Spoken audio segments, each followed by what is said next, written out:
Alors, ce matin, ce que Dieu m'a mis à cœur de partager avec vous, c'est le secret de la résilience du chrétien. Il y a des fois où on se demande, est-ce qu'il ne faut pas abandonner? Mais Dieu nous dit, il faut être résilient. La résilience, c'est quoi? C'est le grand frère ou la grande sœur de la persévérance. Parce qu'on persévère et on devient résilient quand on acquiert de plus de capacités pour surmonter tout ce qui fait obstacle. Et le chrétien a besoin d'être résilient. Mais quel est le secret?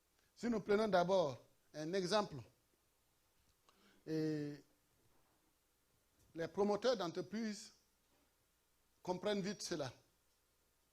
Quand ils veulent entreprendre, quand ils veulent s'implanter dans une ville, ils vont d'abord faire des études pour voir si c'est rentable ou pas. Est-ce que vraiment il y a intérêt à investir dans tel ou tel domaine? Et quand ils se rendent compte que tout ira bien, ils s'implantent. Il y a des obstacles, il y a la concurrence, il y a beaucoup de difficultés qui peuvent les croiser. Mais ils vont persévérer. Ils vont être résilients parce qu'ils savent qu'il y a un gain à obtenir. Mais vous, frères et sœurs, qui êtes là ce matin, que gagnez-vous en étant résilient dans la foi chrétienne? En investissant votre temps, en investissant vos efforts de tout genre, à quoi pouvez-vous vous attendre en retour? L'apôtre Pierre ne s'est pas du tout gêné de poser une telle question au Seigneur Jésus-Christ. Il a dit, Seigneur, voici, nous avons tout quitté. Nous t'avons suivi. Quand sera-t-il pour nous? Et c'est dans Matthieu 19, 27 qu'il a dit cela. Nous avons tout quitté. Nous sommes en train d'avancer avec toi. Mais il faut qu'on se comprenne. Et un peu très tôt. Quand sera-t-il pour nous? Qu'est-ce que nous aurons? Est-ce que nous ne courons pas à notre perte? De même, c'est tout à fait légitime pour vous et moi de lui poser la même question. Ou si vous voulez, posons ensemble la question au pasteur Élisée.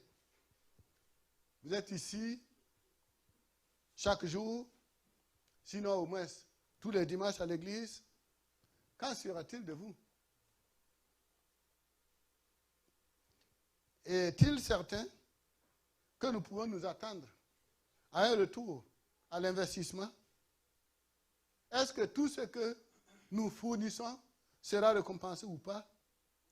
La réponse à cette question nous aidera à être davantage motivés pour mieux le servir, à être résilients, même s'il y a Covid, à être résilients, même si les affaires ne marchent pas présentement, à être résilients, même si les églises sont menacées. Que Dieu nous aide au nom de Jésus. De ce point de vue, je vous invite à examiner dans la Bible l'un des aspects de la nature de Dieu. Et nous allons lire dans Hébreux au chapitre 11, le verset 6. C'est de là que nous tirons le thème de notre message. Et j'ai l'ordinateur en face, mais parce que simplement, je n'ai pas pu imprimer. Sinon, je suis d'accord avec le pasteur Élisée. Partout où je pars pour prêcher, j'ai ma Bible papier en main. Alléluia.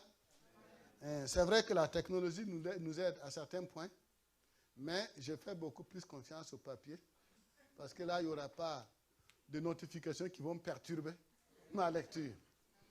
Donc, Hébreux chapitre 11, verset 6.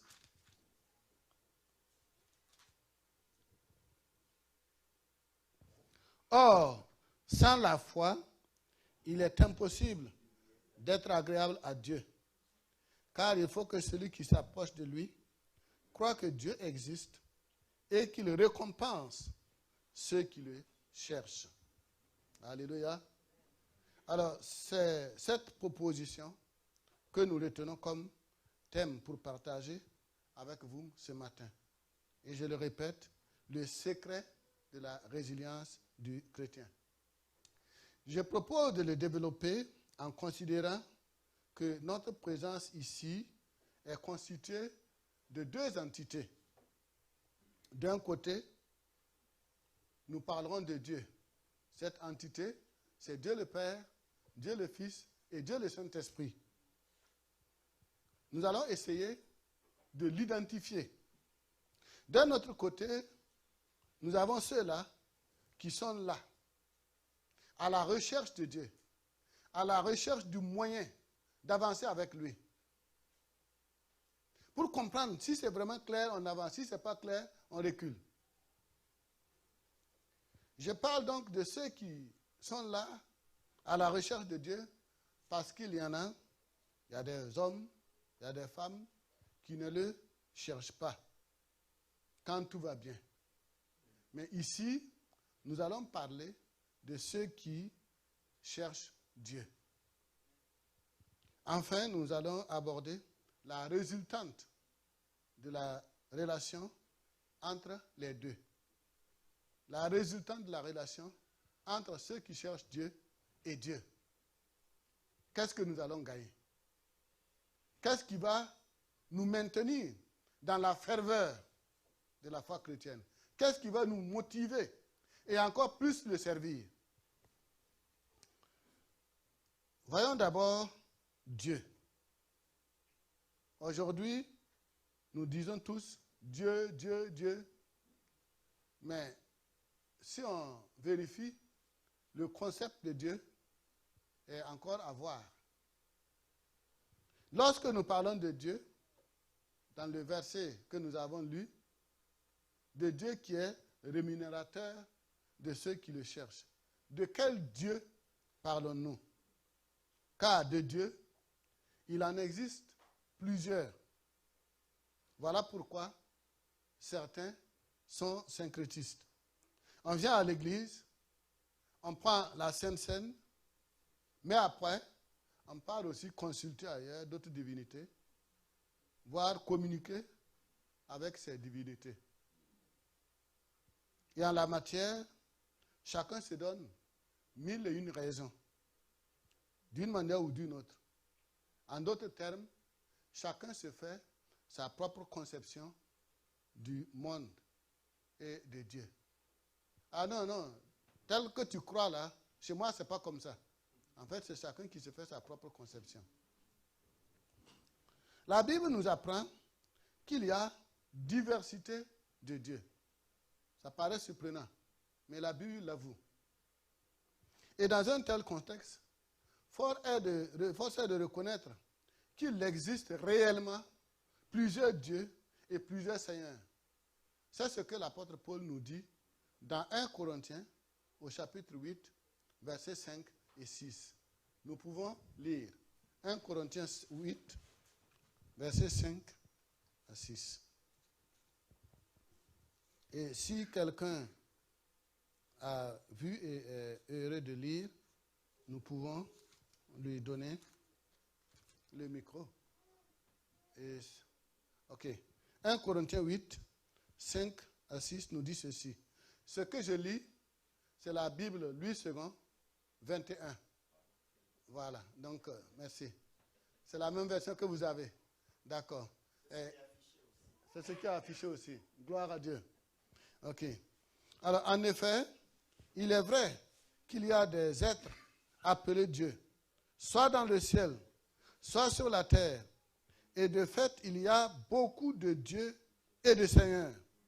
Néanmoins, pour nous, il n'y a qu'un seul Dieu, le Père, de qui viennent toutes choses et pour qui nous vivons.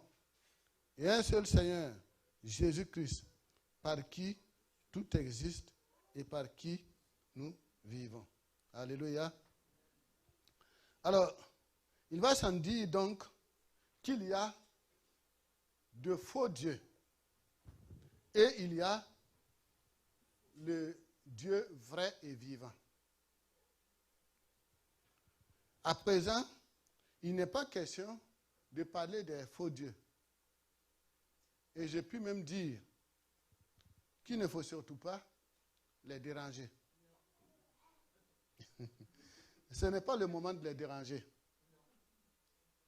Parce que nous le voulions ou pas, un temps viendra où ils disparaîtront de la terre. Cela n'est pas une affirmation personnelle. Nous l'avons dans Jérémie, au chapitre 10, verset 11. On peut le lire? Oh. Bien, Jérémie 10, verset 11 nous dit, « Les dieux qui n'ont pas fait le ciel et la terre disparaîtront de la terre et le dessous, le ciel. » Donc, ils disparaîtront. Donc, aujourd'hui, nous n'allons pas nous affronter à une bagarre qui n'a pas de sens. Mais nous parlons du vrai Dieu, celui pour qui nous devons être résilients. Le seul Dieu vivant et vrai. Donc, parlant de ce Dieu, il n'y a qu'un seul. Et il ne peut s'agir que du Créateur du ciel et de la terre. Il est à la fois Dieu le Père, Dieu le Fils et Dieu le Saint-Esprit. Les cieux sont l'ouvrage de ses mains et c'est par lui que tout a été créé et disposé. La lune et les étoiles. Dans Genèse 1:1, il a dit, au commencement, Dieu créa le ciel et la terre. Ce n'est pas une diversité de Dieu qu'il a créé, mais c'est Dieu, le seul Dieu vivant et vrai. C'est ce Dieu qui s'est adressé à Abraham et qui lui a répété qu'il est l'Éternel, en disant, je suis l'Éternel. Et c'est lui qui s'est lui-même présenté aussi à Moïse, sous le nom de je suis. Et il est le seul Dieu de tous les royaumes de la terre. Il n'y a pas un, et il n'y a pas deux, il n'y a pas trois. Il est le seul Dieu de tous les royaumes de la terre. Chaque homme a le devoir de le savoir, de le croire et de le reconnaître tel qu'il est. Et il dit, par la bouche du prophète Ésaïe, « Avant moi, jamais aucun Dieu n'a été formé. Et après moi, jamais aucun autre n'existera. C'est moi seul, qui suis l'Éternel Dieu. » Nous avons cela dans Ésaïe 43, versets 10 et 11. Par lui et pour lui, tout a été créé. C'est à lui qu'appartiennent le règne, la puissance et la gloire. C'est lui qui régnera au siècle des siècles. La solution à toutes les grandes questions de notre vie relève du pouvoir infini de ce seul Dieu vivant et vrai. Nous lisons dans Matthieu 22, 32. Matthieu 22, 32, ce qui suit. Je suis le Dieu d'Abraham, le Dieu d'Isaac et le Dieu de Jacob. Dieu n'est pas... Matthieu 22, 32, nous y sommes. Voilà, il n'est pas Dieu des morts, il est vivant.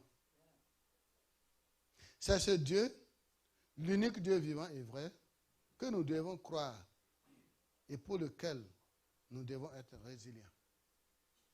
C'est ce Dieu qui est le rémunérateur sans faille de ceux qui le cherchent. C'est celui qui récompense à bonne hauteur, qui procure un bénéfice suffisant au-delà de nos attentes. Si tu investis en lui, tu ne perds jamais. Est-ce à dire que nous pouvons marchander les bénédictions de Dieu ou l'obtenir grâce à notre pouvoir d'achat? Loin de là. Nous ne pouvons pas l'acheter. Mais ce que je veux dire, c'est qu'en lui est la productivité et la rentabilité. Dans Proverbe 3, verset 16, il est dit, « Dans sa droite est une longue vie, et dans sa gauche, la richesse et la gloire. » Alléluia. Alors, que veux-tu dans ta vie, mon frère? Que veux-tu comme motivation plus que ce que ce Dieu peut donner? Que veux-tu, ma soeur? Alors mets-toi à sa recherche, car il a dit qu'il est le rémunérateur de ceux qui le cherchent. On ne perd jamais avec lui. C'est ça qui doit nous galvaniser, nous motiver à être résilients. Et à l'exemple de David, dans le psaume 27, verset 8, psaume 27, verset 8, « Mon cœur dit de ta part, cherchez ma face. Je cherche ta face, ô Éternel. » Alléluia. Cherchez la face de Dieu. Chercher la face de Dieu, c'est ce qui peut nous maintenir dans la ferveur. C'est ce qui peut nous amener à ne pas nous décourager. C'est ce qui peut nous amener à surmonter tout ce qu'il y a comme obstacle. Alors, je disais que nous parlerons de ceux qui cherchent Dieu. Et je crois que chacun de vous ici ce matin fait partie de cette équipe, de ceux-là qui sont là, à la recherche de Dieu. Parce que Dieu distingue ceux qui le cherchent et ceux qui ne le cherchent pas. En venant à l'église, n'avez-vous pas d'autres besoins plutôt que celui de chercher Dieu? Quels sont ceux qui cherchent Dieu réellement? Nous allons essayer de caricaturer à partir de la parole de Dieu pour que chacun de nous puisse dire, oui, je fais partie de ceux qui cherchent Dieu. Je fais partie de ceux qui seront rémunérés. Et Dieu fait appel et il invite à le chercher. À vous donc, jeunes garçons et jeunes filles, bien-aimés du Christ, Dieu vous fait cet appel particulier ce matin. Il vous appelle à vous mettre à sa recherche et considérez cet appel comme un privilège. Vous savez, il y a souvent certaines pensées erronées qui peuvent nous démotiver. Un jeune était dans une église et il jouait parfaitement le piano. Et l'adoration était vraiment agréable avec un tel instrument. Et à un moment donné, il a perdu sa motivation. Il trouve que le pasteur ne s'intéresse pas à lui. Il trouve que les autres ne le respectent pas. Et il s'est découragé. Et un beau matin, il s'est résigné. Au lieu d'être résilient, il s'est résigné. Et il est resté chez lui. Il dit, bon, aujourd'hui, je reste chez moi. On verra comment ils vont faire pour adorer. Le culte sera moche. Et quand il est resté chez lui, à une certaine heure, il y a une voix qui lui a dit, toi, tu t'es énervé, tu es resté chez toi. Mais jusqu'ici, personne n'appelle, personne ne vient pour voir pourquoi tu es en retard. Et il s'est levé pour aller voir comment se passe le culte. Il s'attendait à avoir un échec. Mais quand il est arrivé, il a trouvé que quelqu'un d'autre était à sa place et jouait mieux que lui. Alléluia. Et il a pleuré. Parce qu'il croyait qu'il avait raison. Il a perdu la motivation. Mais ça a été l'occasion de révéler d'autres talents qui étaient à l'église, mais qui s'étaient tout simplement cachés. Voyez comment Dieu a fait cet appel à Salomon par la voix de son père David dans 1 Chronique au chapitre 28, verset 9. Et je vous invite ensemble à lire ce verset à haute voix. Nous allons le lire quand il sera affiché. 1 Chronique, chapitre 28, verset 9.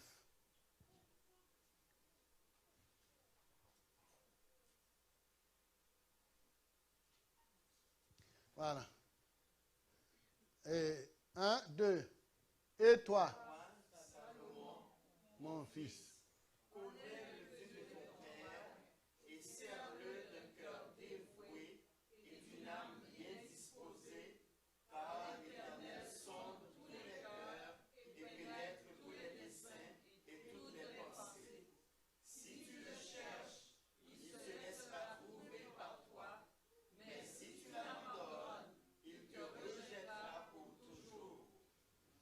waouh, c'est un appel, mais en même temps un avertissement. Si tu le cherches, il se laissera trouver. Mais si tu le rejettes, tu l'abandonnes, il te rejettera.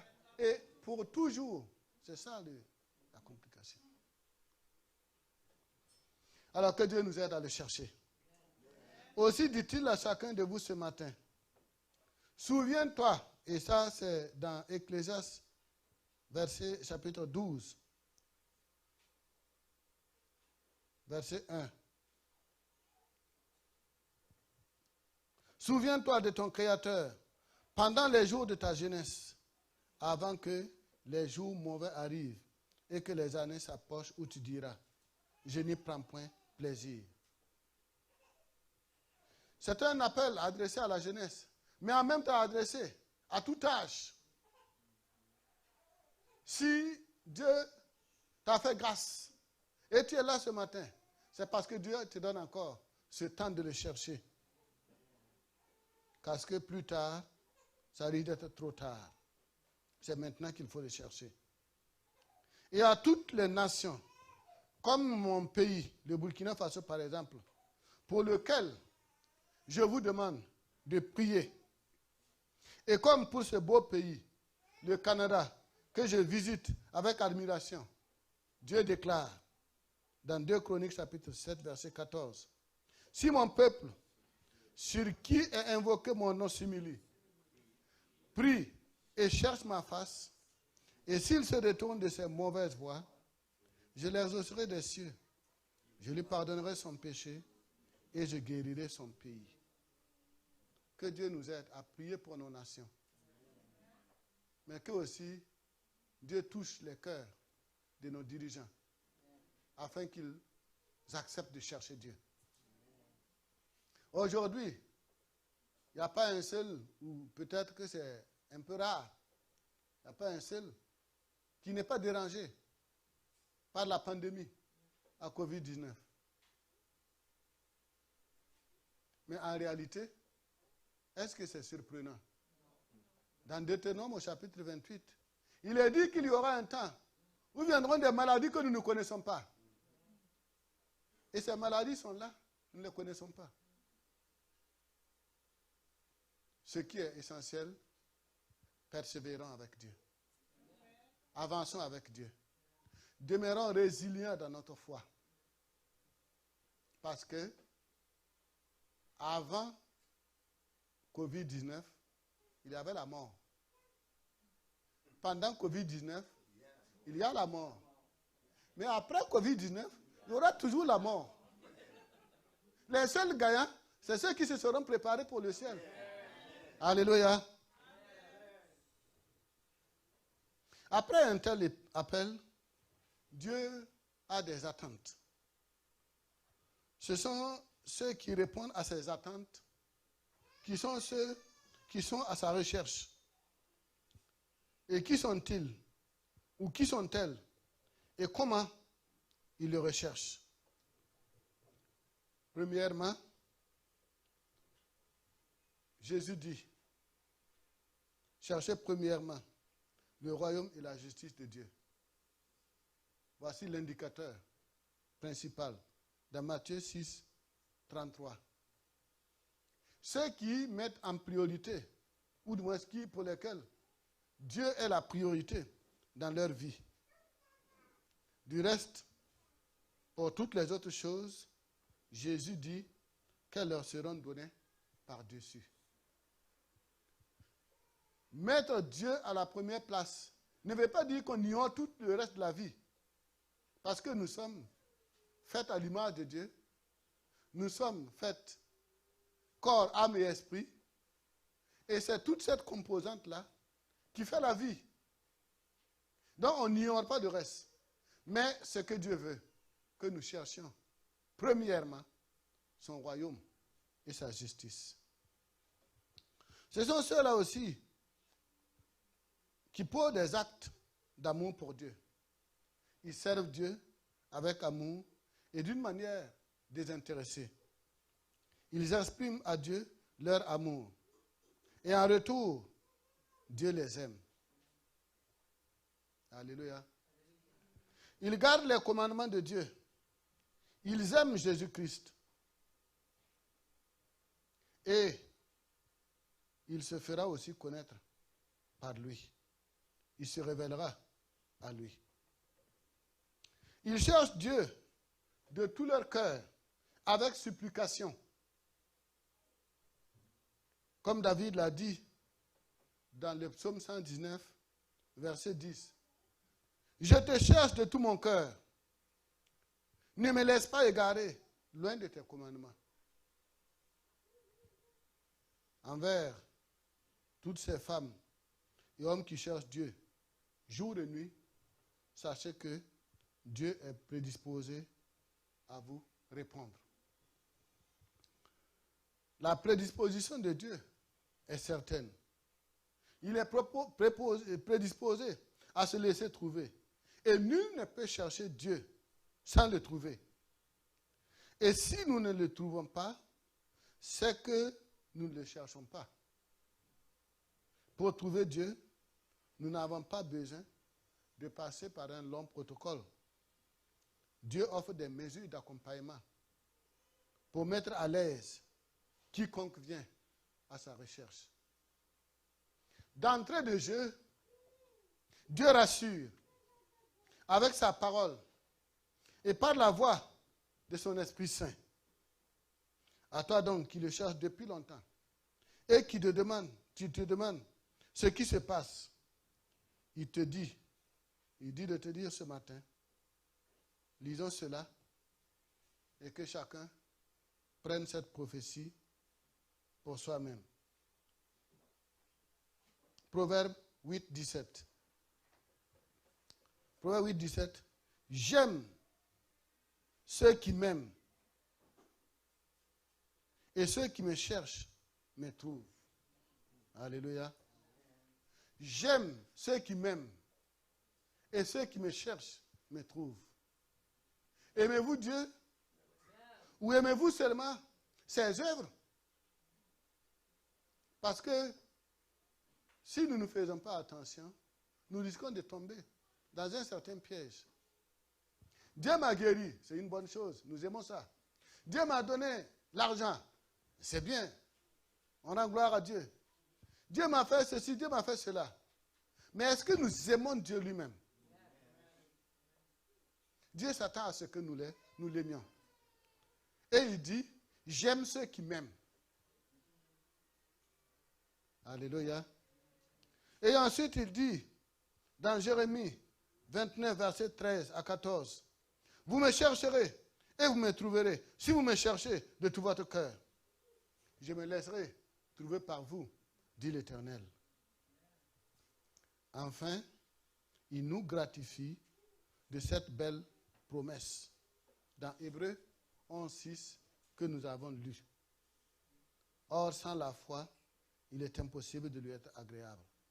Car il faut que ceux qui s'approchent de Dieu croient que Dieu existe et qu'il est le rémunérateur de ceux qui le cherchent.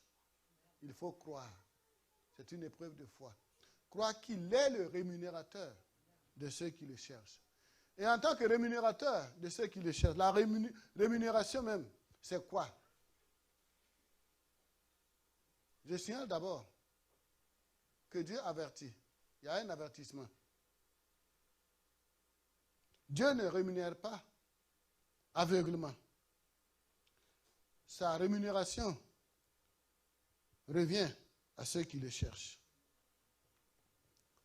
Il a cité un certain nombre de personnes qui ne méritent pas ou qui ne recevront pas du tout sa rémunération.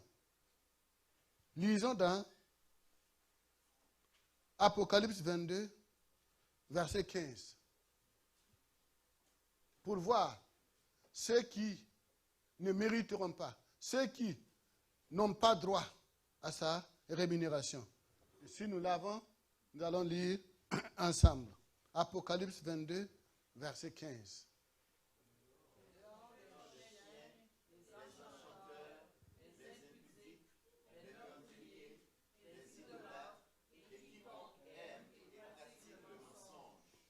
Oh!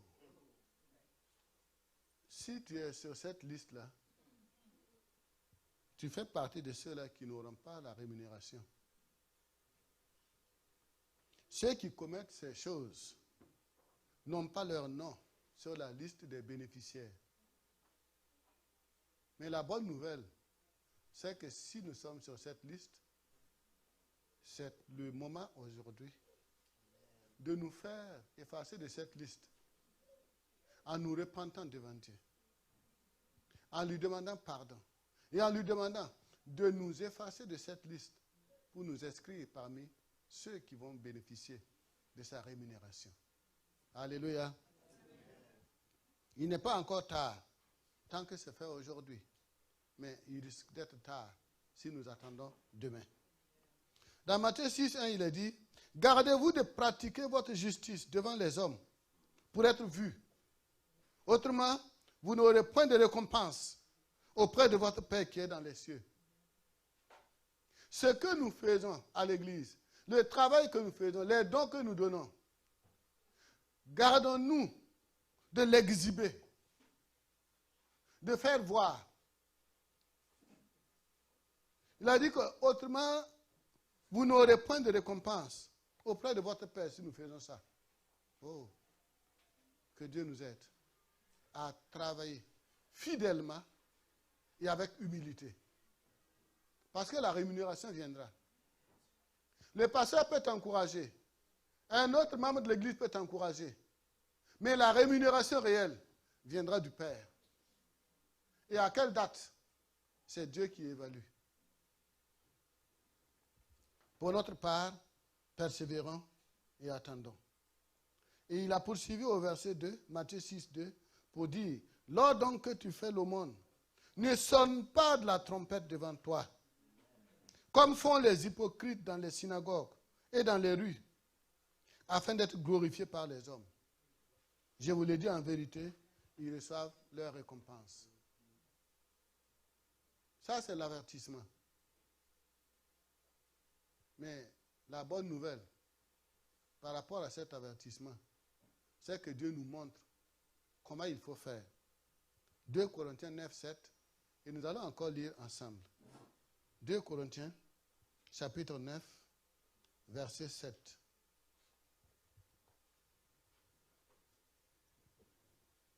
Lisons ensemble que chacun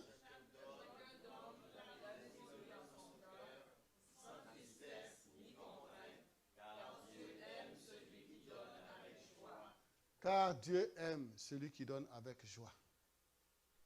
Le premier ami de Dieu, c'est celui qui donne avec joie, avec un cœur prédisposé. Ses œuvres seront récompensées par Dieu lui-même. Il y a certaines personnes qui ont vu cette rémunération de loin. Nous avons par exemple Moïse. Il a vu ça de loin. Et dans Hébreux 11, 26, il est dit que Moïse regardait plus loin vers la récompense à venir. Certes, il savait que les trésors de l'Égypte était grand. Oui, il le savait. Mais pour lui, recevoir les insultes, comme Jésus-Christ l'a reçu, allait recevoir, disons, avait beaucoup plus de valeur. Voilà pourquoi il avait les yeux fixés sur la rémunération. Aujourd'hui, est-ce que nous voyons loin? Est-ce que nous ne nous laissons pas tromper par des messages qui ne prônent que la récompense immédiate? Voyons loin. Et à ce propos, l'apôtre Paul dira aux Philippiens, dans Philippiens chapitre 3, verset 8, « Je regarde toutes choses comme une perte, à cause de l'excellence de la connaissance de Jésus-Christ, mon Seigneur, pour lequel j'ai renoncé à tout. Et je les regarde comme de la boue, afin de gagner Christ. » Alléluia. Nous avons également un autre exemple de quelqu'un qui en réalité était loin du peuple de Dieu. Rahab, la prostituée de Jéricho. Si une évaluation devait être faite en son temps, elle était loin de s'approcher du peuple de Dieu. Rien que par ce titre qu'on lui donne, de prostituée. Son expérience est un exemple de rémunération extraordinaire. Si nous lisons dans Josué, le chapitre 2 en entier, nous voyons là son histoire. C'est au moment où Josué, on ne pourra pas lire tout le chapitre, mais je vous raconte l'histoire. Il dit que Josué fit partir secrètement les 2 espions pour aller examiner en particulier Jéricho. Ils partirent et ils arrivèrent dans la maison d'une prostituée qui se nommait Rahab et ils y couchèrent. Et la suite nous raconte ce qui s'est passé. Mais qu'est-ce que nous devons retenir dans cette histoire? Voici Josué, dans sa stratégie militaire, a choisi 2 personnes pour envoyer comme des espions, des éclaireurs, pour aller voir comment est la ville de Jéricho. Parce qu'il fallait d'ici à là l'attaquer. Mais il faut déjà quelques renseignements pour mieux se préparer. Et ces 2 espions arrivent. Où est-ce qu'il faut dormir? Chez Rahab, parce que c'est elle qui avait des chambres à louer. Donc ils ne sont pas allés là-bas pour chercher une prostituée. Ils sont allés pour un logement. N'est-ce pas la même chose que nous avons aujourd'hui avec les auberges, les hôtels? Voilà. Et donc c'est ce qui les a amenés là-bas. Arrivés là-bas, très rapidement, les renseignements sont montés au roi de Jéricho, qui envoie des gens pour les saisir. Parce qu'on a dit au roi que voilà, des Israélites sont venus. Ça doit être des espions. Et ils sont venus pour espionner le pays. Donc il envoie quelqu'un pour les attraper. Et s'il les attrapait, c'était la mort. C'était mission terminée. Mais lorsque Rahab a appris cela, qu'est-ce qu'elle a fait? Très rapidement, elle a organisé une manière de les sauver la vie. Et elle a essayé tout de suite de voir sur son balcon où est-ce qu'on peut les cacher. Et elle les a fait monter. Et puis les cacher. Mais quand les envoyés du roi sont arrivés, elle dit non, non, effectivement, ils sont venus ici. Mais ils sont déjà partis. Et ensuite, elle organise un scénario pour les dérouter. Elle dit non, prenez tel chemin, parce que c'est par là-bas qu'ils doivent être partis. Tout en sachant qu'elle va les faire passer par un autre chemin. Tout a été monté pour que ces espions aient la vie sauve. Et si nous lisons dans Josué 2, le verset 10 et 11, nous verrons qu'elle avait une prédisposition de cœur qui l'amenait à chercher Dieu, à chercher à coopérer avec Dieu. En fait, c'est une repentance. Josué chapitre 2, les versets 10 et 11. Si nous l'avons vu, on peut lire.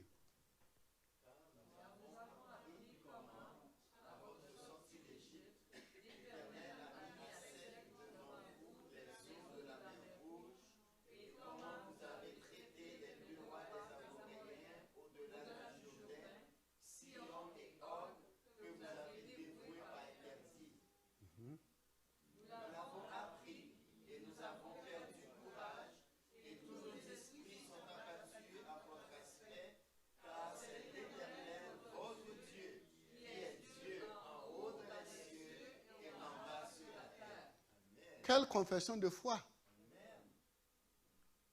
Qu'est-ce qu'il y a de mieux que cela pour être sauvé? Combien de personnes entendent la parole de Dieu, mais restent indifférents? Mais elle dit, non, nous avons entendu. Et tout de suite, quand elle a entendu, elle se dit, je dois croire en ce Dieu. Et elle l'avoue donc ici. Car c'est l'Éternel, votre Dieu, qui est Dieu en haut dans les cieux et en bas sur la terre. C'est cette conversion que Dieu a beaucoup appréciée. C'est cette repentance qui l'a amené à une certaine position pour maintenant intercéder. Non plus pour elle-même, mais pour sa famille. C'est comme si Dieu lui disait, bien, écoute, avec cette conversion-là, c'est déjà suffisant pour toi. Maintenant, elle pense tout de suite à ses parents. Et cela, nous l'avons dans le verset 12 qui suit immédiatement. Et maintenant, je vous prie, suivez-moi par l'Éternel, que vous aurez pour la maison de mon Père la même bonté que j'ai eue pour vous. Voilà. Pour la maison de mon Père, une intercession pour le salut des autres âmes. Donc, elle a cru, elle s'est repentie, et maintenant, elle cherche le salut de ceux de la maison de son Père. Que Dieu nous aide à avoir une telle démarche. Nous avons entendu la parole de Dieu. Nous avons cru. Nous sommes sauvés. Mais pensons à ceux qui ne sont pas encore sauvés. Pensons aux gens de la maison de notre Père. Pensons à ceux qui sont autour de nous, au travail, partout à l'école. À cause de sa foi, qui l'a amené à chercher Dieu, Rahab la prostituée ne périt pas avec les rebelles. Si nous continuons la lecture, cela est bien dit. Elle ne périt pas avec les rebelles. Pendant que les rebelles, riches ou pauvres, grands ou petits, tous périssaient dans la prie de la ville, elle, la maison de son père, et tous ceux qui lui appartenaient, furent épargnés. Alléluia. Précédemment, on a parlé du roi de Jéricho. Il n'a pas été épargné. Il y a eu des grands. Il y en a qui ont cherché la sympathie du roi, qui sont allés tout de suite faire le calagoulé avec le roi. Mais eux tous ont péri. Tandis que Rahab et tous ceux de sa maison, de la maison de son père, et tous ceux qui lui appartenaient, ont été épargnés. Et mieux, ils furent incorporés au peuple élu de Dieu. Alléluia. Ils furent incorporés au peuple de Dieu. Plus tard, cette même Rahab deviendra l'épouse de Salmon. Retenons la différence entre Salmon et Salomo. Donc, elle deviendra l'épouse de Salmon et la mère de Boaz, pour ensuite figurer au nombre des ancêtres de David et de Jésus-Christ. Alléluia. Voilà une élévation, une récompense, au-delà de ce qu'elle-même pouvait imaginer. Alors qu'auparavant, c'était le mot le plus vulgaire qu'on lui donnait, la prostituée. Quel que soit ce que vous êtes, quel que soit votre statut actuel, sachez que si vous cherchez Dieu, Dieu va tout transformer. il va vous combler de sa grâce pour la gloire de son nom. Et le psaume 58, verset 11 nous dit, « Et les hommes diront, oui, il est une récompense pour le juste. Oui, il est un Dieu qui juge la terre. »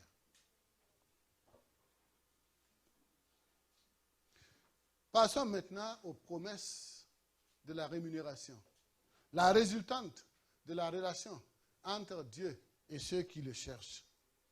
Les promesses de rémunération, pour nous ce matin, sont grandes et dignes d'être reçues, car elles s'accompliront.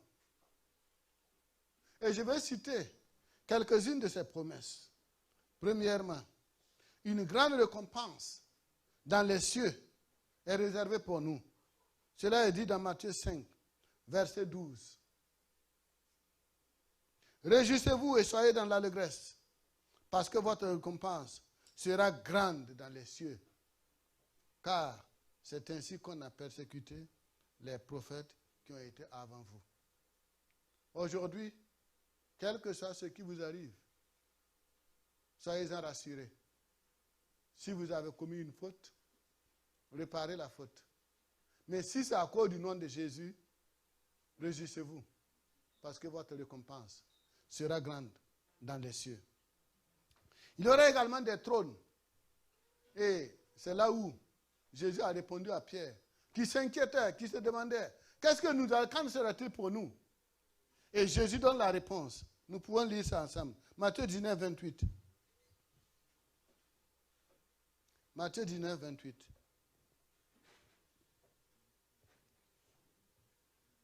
Matthieu 19, verset 28. Après, nous verrons le verset 29. Si nous avons, lisons. Jésus leur répondit.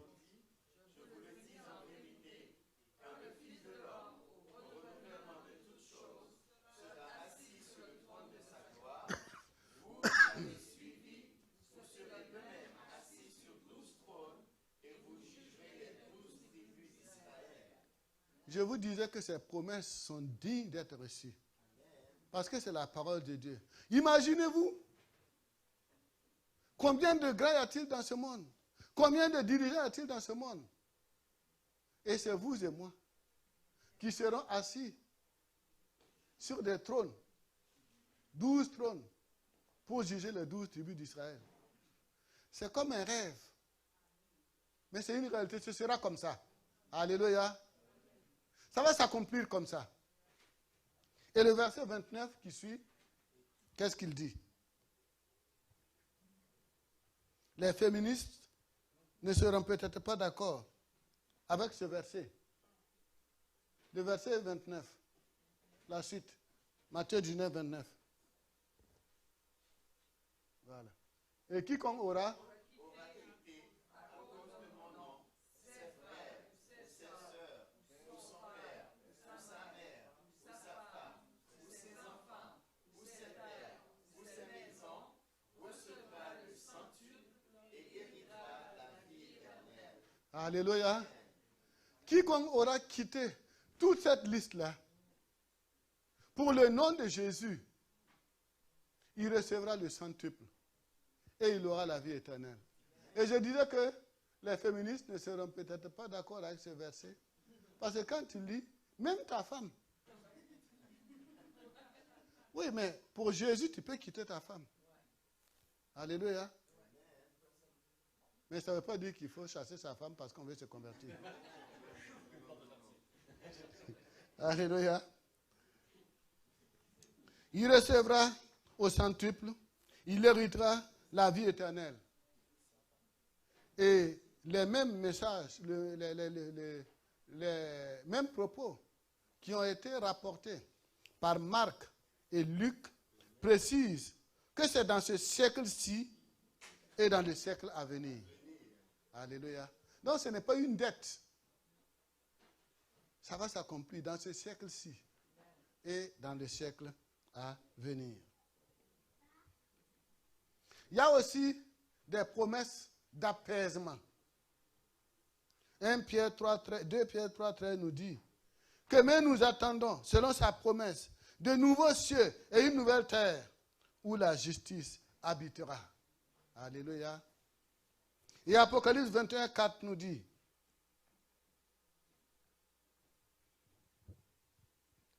Apocalypse 21, 4, il essuiera toute larme de leurs yeux et la mort ne sera plus. Et il n'y aura plus ni deuil, ni cri, ni douleur, car les premières choses ont disparu. Alléluia. Ça, ce n'est pas pour les impies, mais c'est pour ceux qui cherchent Dieu et qui vont être résilients, qui vont demeurer en lui.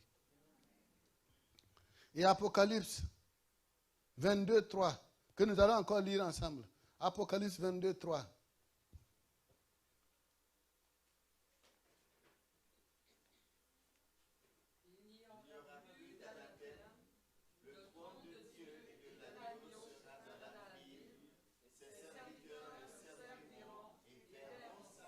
Alléluia. Il n'y aura plus d'anathème. Mon mari m'a battu prendra fin. Les injustices entre employeurs et employés prendront fin. Les maladies inconnues, comme le coronavirus, prendront fin. Alléluia. Car le trône de Dieu et de l'Aïon sera dans la ville. Qui est cet injuste qui va faire régner l'injustice? Il n'y a pas d'occasion pour eux. En conclusion, nous dirons à chacun de vous qui cherchez Dieu, qui aimez Dieu, de tout votre cœur, de toute votre âme et de toute votre force, et de toute votre pensée, et qui aimez vos prochains comme vous-même, soyez-en rassurés. Dieu est notre rémunérateur infaillible. C'est lui qui va nous récompenser. Et une chose que j'ai constatée et que j'aime répéter, Dieu n'est jamais débiteur. Personne ne peut dire que Dieu lui doit quelque chose. Tous ceux qui lui obéissent sont à retour gratifiés de ses riches bénédictions et au-delà de leurs attentes. Soyez-en donc rassurés. Et ce qu'il faut retenir, c'est croire que Dieu existe et qu'il récompensera la foi, votre foi en lui. Et il vous accordera son pardon et vous imputera sa justice. Il a promis de le faire et il le fera. Et le verset, le Hébreux 10, 35, pour terminer, Hébreux 10, 35, nous le lisons ensemble. Hébreux 10, verset 35.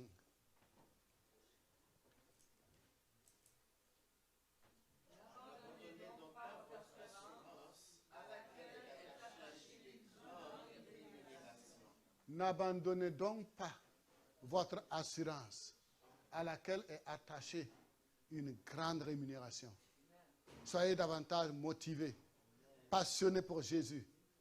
Soyez résilients. Avancez chaque jour avec lui et qu'il vous bénisse au nom de Jésus.